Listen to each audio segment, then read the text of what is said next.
नमस्कार दोस्तों, आप देख रहे हैं सच की खबर और चक्रम टाइम न्यूज़। मैं हूं मायरा। आज हमारे साथ एक ऐसी बुलंद शख्सियत मौजूद है जिन्होंने बहुत सारे विकास के कार्य किए। पूर्व जिला पंचायत भी रहे, साथ में बचपन से ही किसानों का जिस तरह से कहते हैं एक शौक होता है, उन्होंने किसानों के लिए खेती भी की और आज भी उनका लगाव खेती से बहुत बड़ा है हमारे साथ। इसीलिए आज हम बताने जा रहे हैं और मिलाने जा रहे हैं। हमारे साथ है ईश्वर चंद सर, गन्ना समिति के चेयरमैन। सब बात करते हैं। नमस्कार सर। नमस्कार जी। हमारे चैनल पे आपका बहुत बहुत स्वागत है। धन्यवाद आपका। Thank you sir. पहले तो हम आपको नव वर्ष की आज लोहड़ी है, मकर संक्रांति की और गणतंत्र दिवस की बहुत बहुत शुभकामनाएं सर। बहुत बहुत बधाई। धन्यवाद आप लोगों को भी। बहुत you. अच्छा लगा आप लोग यहाँ पर आए। थैंक यू हाँ सर। जी।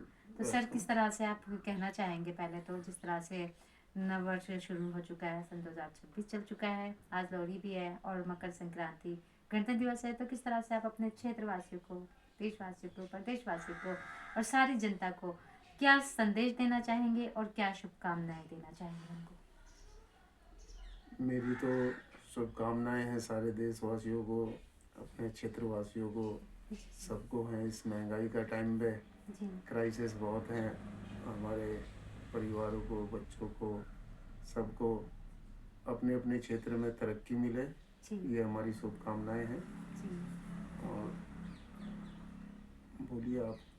तो सर हम आपसे जानना चाहते हैं, जिस तरह से आपने शुभकामनाएं दी हैं, सन 2026 चल चुका है, आपने देखा होगा उत्तराखंड को बने हुए 25 वर्ष पूरे हो चुके हैं, रजत जयंती बनाई गई। आपने अपने क्षेत्र को लेकर ही नहीं, माजरी ग्राम को लेकर और भी बहुत सारी ऐसे क्षेत्र हैं जिसमें आपने विकास के कार्य किए। तो जिस तरह से आप जिला पंचायत रहे, तो क्या क्या आपने यहाँ विकास के कार्य किए और अब आप आगे गन्ना समिति के लिए भी काम कर रहे हैं, अध्यक्ष बने हैं, तो क्या कहना चाहेंगे? मैं यहाँ इस क्षेत्र से, पहले तो मैं किसान था, जी किसान हूँ। जी और मेरा शौक भी है और काम भी है, मेरा रोजगार यही है मेन। जी पहले जब उत्तराखंड बना उसके बाद से मैं यहाँ से जिला पंचायत सदस्य बना, फिर भगवान की दया से मुझे वाइस चेयरमैन की पदवी मिली। जी तो उस समय जो हमारे यहाँ विकास कार्य थे, जो भी है, जी एक तो बजट कम था, जी लेकिन उसके बावजूद भी जितना भी काम किए हमने, जी हमने मेन काम यहाँ, जैसे हमारे इलाके में जो हमारा ये मारकम ग्राम क्षेत्र है, जी ये है, तो हम यहाँ सारी व्यवस्था जो पानी की है ना, जी मेन सब किसानों की है। जी वो किसान लोग अपने बांध बांध के और अपना पानी इकट्ठा करके लाते थे जी और करते थे सब सामूहिक तौर से। जी तो उस समय कांग्रेस की गवर्नमेंट थी, हमने तिवाड़ी जी से रिक्वेस्ट करके उनसे उस टाइम पे हमने सबसे बड़ा काम ये किया कि पूरे इलाके में जी जो हमारे नहरें थी वो हमने पक्की कराई ओके और माइनर इरिगेशन से। और आज भी हम कोई अपासी सरकार को नहीं देते, व्यवस्था हमारी पानी की आवंटन की जी। हमारी अपनी है, सब लोगों की सामूहिक जो हमारे। यानी कि जो पानी की नहर आपने तैयार कराई हाँ वो जी, सब आपकी है? मतलब पानी का डिस्ट्रीब्यूशन किसानों का अपना, मतलब एक वो है, जी हमारे प्रबंधक हैं, पानी प्रबंधक अलग पानी अलग प्रबंधक। क्षेत्र, जी उस हिसाब से पानी का डिस्ट्रीब्यूशन होता है। और बहुत बड़ी समस्याएं थी, तो ये काम मेन था हमारा। जी माइनर इरिगेशन से बड़ी नहर हमने बनवाई, जी। और तो छोटी सर छोटी जान नहर सकते हैं ये भी। नहर आपने कहाँ से कहाँ तक बनवाई? ये सोंग के पुल से लेके और हमारे पूरे मारकम ग्रांट और इस साइड में आई है, जी चांदमारी, और ये हमारा खैरी ग्राम, तेलीवाला, धर्मचक, ये सब छोटी नहरें भी बनाई हैं। छोटी नहरें भी हाँ, और बड़ी नहर भी बनाई है जो हमारी। बहुत बड़े हैं। हाँ, बड़ी नहर 14 फुट चौड़ी हमारी सोंग के पुल के पास से बनी है, तो उससे हमारा सब पानी का डिस्ट्रीब्यूशन होता है। एक अल्लाह रखी नहर है, वो चांदमारी वगैरह को पानी अलग से आता है, लच्छी वाला से। हम पानी का स्रोत हमारे वहीं से ही है, चाहे वो माजरी ग्रंट के हैं, चाहे हमारे वो हैं, सब सोंग नदी का पानी की व्यवस्था है। तो मेन काम हमारा इसमें रहा। जी बाकी जितना हमारा वैसे बजट थे भाई, छोटी मोटी रास्ते बन गए या पुलिया बन गई या और कई काम जो है वो किए। तो आज तो सर बजट जिस में तरह से हम आपसे जानना चाहेंगे, अभी आपने हमें बताया नहरों का बताया, पुलियाओं का बताया, तो सर जिस तरह से लगता है आज के टाइम में कि किसान जितनी मजदूरी कर रहा है उसको उतना नहीं मिल पा रहा है, क्योंकि खेती बहुत कम हो गई है और खेती के साथ साथ किसानों की रुचि अब खेती करने में नहीं है। तो क्या वो है कि जो कि इस तरह से सामने ये सारी चीजें आती हैं? देखो, खेतों की रुचि तो खैर हर एक की कम नहीं हुई, खेती की रुचि तो करते हैं, लेकिन मेन मुद्दा है जमीन कम हो गई है। बिल्कुल। जब से उत्तराखंड बना है, राजधानी देहरादून हुई है, तो सब जो पहाड़ के लोग हैं सब के सब जो हैं देहरादून में बसना चाहते हैं। तो ऐसी व्यवस्था में बड़ी होड़ लगी है और ज़मीनों के रेट भी ज़्यादा हो गए हैं। जी। जो कृषि भूमि थी वो ज़्यादा करके निवास मतलब रेजिडेंट एरिया हो गया है। रेजिडेंट एरिया हो गया। और उससे बहुत बड़ा नुकसान ये हुआ कि बस गाँव में भी अब कंक्रीट के जंगल बसेंगे जी। और बस रहे हैं। जो प्लॉट कट गया तो खेती तो कम हो ही गई है। खेती कम हो गई है। और जो किसान के बच्चे थे वो आगे किसानी ना करके दूसरे काम कर रहे हैं। दूसरे काम यहाँ तक की बात होगी कि मजदूरों के बच्चे भी मजदूरी का काम नहीं कर रहे, खेती के काम नहीं करते, वो भी दूसरा कर रहे हैं। दूसरे के लिए। दूसरा हमारा पशुपालन का काम था। जैसे जी। पशुपालन में भी इतना बड़ा वो है, अब वो समझ में नहीं आ रहा, क्योंकि किसान जो दूध पैदा कर रहा है उसको उसका रेट नहीं मिल पाता। रेट नहीं मिलता। और जो जैसे हमारे जो पैकेट के दूध जो आ रहे हैं, जी। जो कई कई दिन तक खराब नहीं होते, उसमें क्या केमिकल है क्या कुछ है भगवान जानता है। जी। तो वो लोग आजकल जहर पिया जा रहा, सब लोग पी रहे जहर हैं। पिया जा रहा है। और उससे हमारे किसान का बिजनेस का भी नुकसान हुआ जी। और सेहत का भी नुकसान सेहत हुआ। का भी नुकसान, बहुत और बड़ा नुकसान है। तो ये बीमारी भी पैदा कर रहे हैं और नुकसान भी है। जब असली दूध उनका अच्छे रेट पे नहीं बिकेगा जी। तो उसका तो नुकसान होगा ही। अब बिल्कुल। लागत भी ऐसी होगी, अब ये पोजीशन होगी कि पशुपालन भी कम हो गया है। कम हो गया है। और हमारा जो मतलब जो अपने पशु का दूध निकालते हैं, जी। वो तो हम 24 घंटे रखना भारी हो जाता है। जी। और वो 3-3 4-4 दिन तक भी नहीं बिगड़ता है।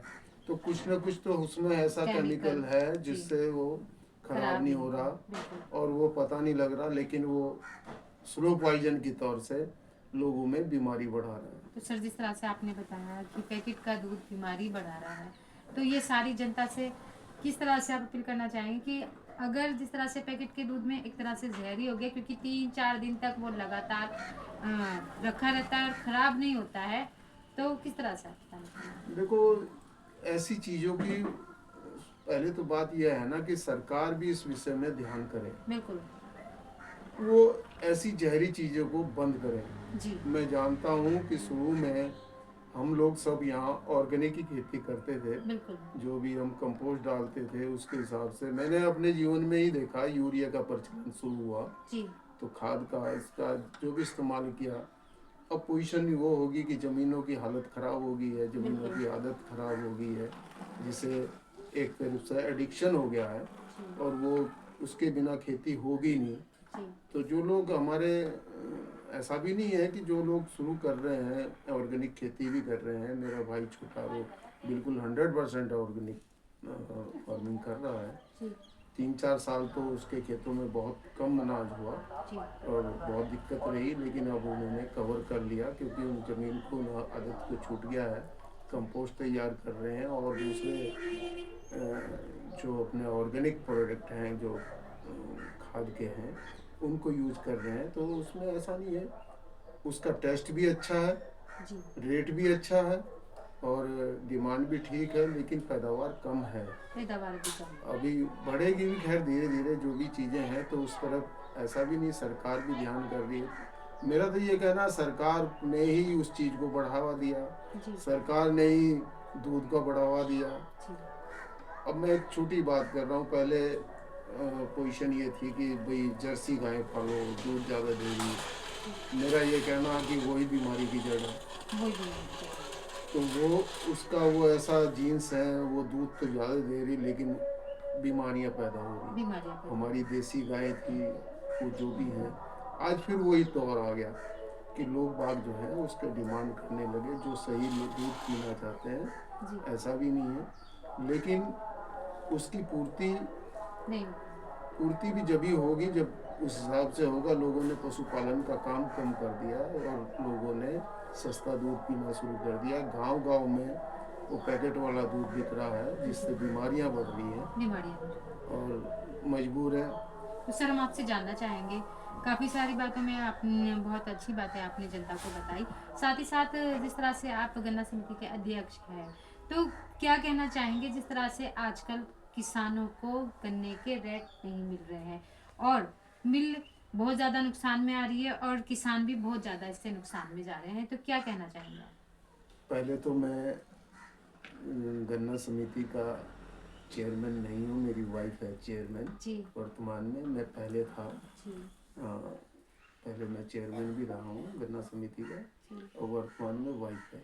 जी। गन्ने की उसमें तो मैं यही कहूँगा कि बहुत सालों से हम देख रहे हैं कि किसान को जितना लागत आ रही है उस हिसाब से गन्ना मूल्य नहीं मिल रहा है। जी। तो इसके पीछे तो मेरी समझ तो यही है, सरकार और प्राइवेट मिल और सरकार। ये आपस में मिलकर ही ऐसा काम करते हैं जिससे जो गन्ने का रेट किसानों को नहीं मिल पाता। जी। और सरकारी मिलों की हालत यह है कि उन्हें मुनाफा नहीं हो रहा, मुनाफा नहीं हो प्राइवेट रहा मिल है। वाले मुनाफा कमा रहे हैं। जी। और मेरी समझ में ये नहीं आ रहा, जबकि हमारे खोई भी बिक रही है, एथनॉल बना रहे हैं, जी। बिजली बना रहे हैं सारी चीज़ें। और सीरा बिक रहा है, सब प्रोडक्ट बिकते हैं और उसके बावजूद नुकसान दिखाते हैं। प्राइवेट मिल वाले तो कमाएंगे ही, वो तो खैर चलो जो भी है उनका नुकसान नहीं है, लेकिन सरकारी मिलें वो प्रॉफिट में नहीं दिखा रही हैं। प्रॉफिट में नहीं दिखा रही। हाँ जी। तो इससे मतलब गन्ना समिति के उस मिल को भी और उन किसानों को भी, दोनों को ही नुकसान है। और दोनों को नुकसान है। दूसरी बात यह है, गन्ने का रेट अब यह पोजीशन है आज के टाइम पे कि चरखियों में, क्रेशरों पे जो गुड़ का उत्पादन करते हैं उसमें गन्ने का रेट अच्छा मिल रहा है। अच्छा इस मिल बार रहा है। कई साल में तो इस बार गन्ने का मूल्य बढ़ा है। 400, हमारे यहाँ 405 रुपये कुंटल हुआ है जी। अर्ली वैरायटी का। तो मेरा ये कहना है कि अगर सरकार गन्ने का रेट कुछ और बढ़ा दे तो मिलों को भी मिलों को गन्ना मिलेगा। जी। अब पोजीशन ये है, नो केन चल रही है गन्ना मिल, जी। तो उसमें नुकसान ही होगा मिल को भी। मिल का नुकसान है, वो हमारा ही नुकसान है। बिल्कुल। अगर ये मिल हमारी बंद होती है तो हम गन्ना कहाँ डालेंगे, गन्ना कहाँ हमारे डालेंगे? हमारे लिए मुसीबत है। जी बिल्कुल। अब यह है कि हम देहरादून जिले के किसान जी। तो इसी मिल पर डिपेंड है इसी में। और यहाँ कोई क्रेशर या चरखी कोई नहीं है। बिल्कुल। और लेकिन जैसे हरिद्वार जिले का या और जगह से गन्ना आ रहा था हमारे यहाँ से, तो वो गन्ना नहीं आ पा रहा है। वो उसका कारण भी बहुत यही ज़्यादा है। दिक्कतें हैं वो कि सामने दिक्कत आ रही ये है कि वो मेन सरकार अगर रेट बढ़ा दे तो मिलों को भी गन्ना मिले। बिल्कुल। अब वहाँ जहाँ ज़्यादा पैसा मिलेगा किसान तो वहाँ गन्ना डालेगा ना। बिल्कुल सर। तो मेन चीज़ ये है, तो इस तरफ तो सरकार को ही ध्यान करना चाहिए। ऐसे में कुछ रेट बढ़ा दे तो गन्ना मिल जाएगा। गन्ना मिल जाएगा।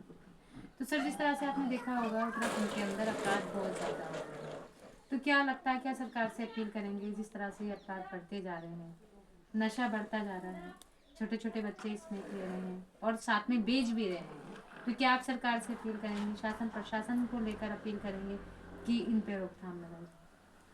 देखो जी, सरकार तो रोकथाम लगाएगी लगाएगी, लेकिन हमें अपने परिवार के जो आदमी है अपने बच्चों की तरफ ध्यान रखना पड़ेगा, क्योंकि जी। आज के टाइम पे बहुत ज़्यादा नशे की आदत बच्चे जो स्कूल कॉलेज में पढ़ते हैं उसी से शुरू हो जाता है।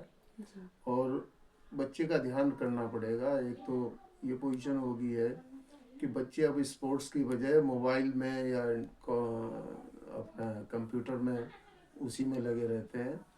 अब वो क्या कर रहे हैं क्या नहीं कर रहे हैं भगवान जाने।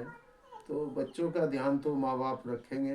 बिल्कुल। और अब पढ़ाई की व्यवस्था भी ऐसी होगी, आज तो प्राइवेट स्कूल हो गए हैं, जो जी। सरकारी स्कूल होगी वहाँ की पढ़ाई करना से जो बच्चा को ऐसा लगता है कि मैं तो पिछड़ा हुआ हूँ। बिल्कुल। तो हर गरीब से गरीब आदमी भी सोचता है कि मेरा बच्चा इंग्लिश बोलता हुआ अच्छे स्कूल में पढ़े, प्राइवेट स्कूल में पढ़े। तो ये व्यवस्था ऐसी कुछ वो होगी है, ये खाली यहीं नहीं है, पूरे देश में ऐसा पूरे देश स्थिति। में ऐसा हो रहा है। तो ये चीज़ें अभी हैं, ऐसा नहीं है कि हम भी स्कूलों में पढ़े तब उस टाइम तो हम तो सरकारी स्कूल में पढ़े, जी टीचर ही पढ़ाते थे, पूरे इलाके के बच्चे एक ही स्कूल में पढ़ते थे जी और टीचर लोग इतनी वो करते थे रिजल्ट के, उसमें रात को भी पढ़ाते थे, दिन में भी पढ़ाते थे। बिल्कुल और आज के टाइम पे तो हर बच्चे को ट्यूशन भी चाहिए, बिल्कुल गाड़ी छोड़ने जाना भी पड़ेगा, जी लेके भी आना पड़ेगा, उसके और खर्चे भी बहुत हैं। तो ये तो ऐसी व्यवस्था होगी, फिर वो जब वो आदमी का कम्युनिकेशन, एक दूसरे से संपर्क हो जाता है, बातचीत हो जाती है, तो उससे चीज़ों में गलत व्यसन में भी पड़ रहे हैं बच्चे। जी बिल्कुल। तो इस चीज़ पे तो मेन चीज़ अब ये है, पेरेंट्स को बहुत ध्यान देना पड़ेगा, पहले पेरेंट्स को बच्चे, बहुत ध्यान देना उसके बाद ही सरकार भी। सरकार तो कोशिश कर रही, कोई बताएगा तो पता लग जाएगा, वो बंद कर देंगे, वो कर देंगे। अब ये चीज़ है, अब देखो कहाँ से आ रहा, कहाँ से नहीं आ रहा, ये तो हमारा जो प्रशासन है, पुलिस वाले हैं, उनको भी पता है। वो वहीं से उसकी रोकथाम हो, जी तब जाके इस पे कंट्रोल होगा। बिल्कुल। सर जिस तरह से अगर आपकी कोई अपील है सरकार से, जिस तरह से आपने अभी गन्ने को लेकर बात कही, मील को लेकर बात कही कि नुकसान बहुत ज़्यादा हो रहा है, कहीं मील बंद ना हो जाए, तो आप अगर सरकार से कोई अपील करना चाहते हैं अपनी, या किसी डिपार्टमेंट से अपील करना चाहें तो आप बता सकते हैं। सरकार से मेरी एक अपील है किसानों के बारे में, किसानों को की तरफ ध्यान दे।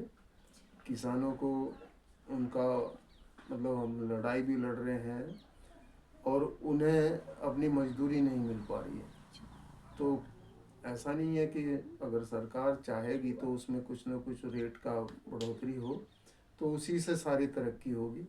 अब मजदूर की मजदूरी भी बढ़ गई है, खाद के पैसे बढ़ गए हैं।